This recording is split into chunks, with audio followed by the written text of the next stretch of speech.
ఎవరైతే తులారాశిలో జన్మించారో ఖచ్చితంగా చెప్తున్నాను.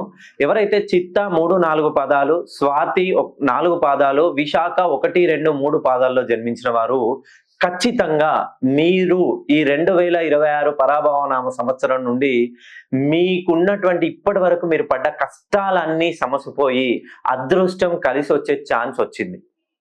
మీరు విదేశాల్లో ఉంటూ ఉద్యోగం చేస్తున్నా కూడా ఇంటికి ఎన్ని డబ్బులు పంపించినా మీరెంత డబ్బు సంపాదించినా ఆ డబ్బు మీ చేతుల్లో నిలబడం లేదా?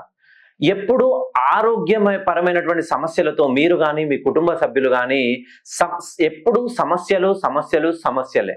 ఏ ప్రయత్నం చేసినా ఆరంభంలోనే ఆటంకం. సో నా దగ్గరికి రవి అని ఒక 55 ఏళ్ల వయసు పెద్ద ఆయన నా దగ్గరికి కరెక్షన్కి వచ్చాడు.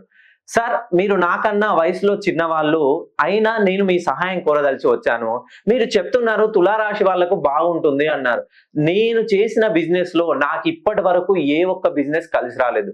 హోటల్ పెట్టాను, ఫుడ్ బిజినెస్ పెట్టాను, స్టాక్ మార్కెట్ లో ఇన్వెస్ట్మెంట్ పెట్టాను, రియల్ ఎస్టేట్ చేశాను. నాకు ఏ ఒక్క బిజినెస్ కలిసి రావట్లేదు. ఎందుకు?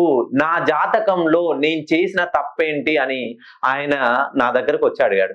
ఒకసారి నేను ఆయన జాతక కుండల్ని పరిశీలిస్తే ఆయన తులారాశి చిత్తా నక్షత్రంలో జన్మించాడు. సో ఎవరైతే తులారాశిలో జన్మిస్తారో వీళ్ళు తూర్పు దిక్కులో నివసించొద్దు. ఇంటికి ప్రథమ లేదా తృతీయ సంతానం అయి ఉండకూడదు. ASLGC అనే పేర్లతో అక్షరాలు మొదలవ్వకూడదు.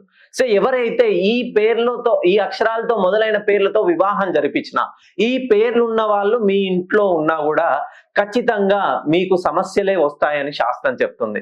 సార్, సమస్యలు వస్తాయని మమ్మల్ని భయపెడుతున్నారంటే ప్రతి సమస్యకి పరిష్కారం ఉంటుంది. ఎంత పెద్ద తాళమైనా చిన్న కీతోటే ఓపెన్ అవుతుంది. ఒకసారి మీ పేర్లోని సంఖ్యా బలాన్ని సరిచేయండి. సంఖ్యలను సరిచేస్తేనే మీ తలరాతలు ఖచ్చితంగా తారుమారవుతాయి.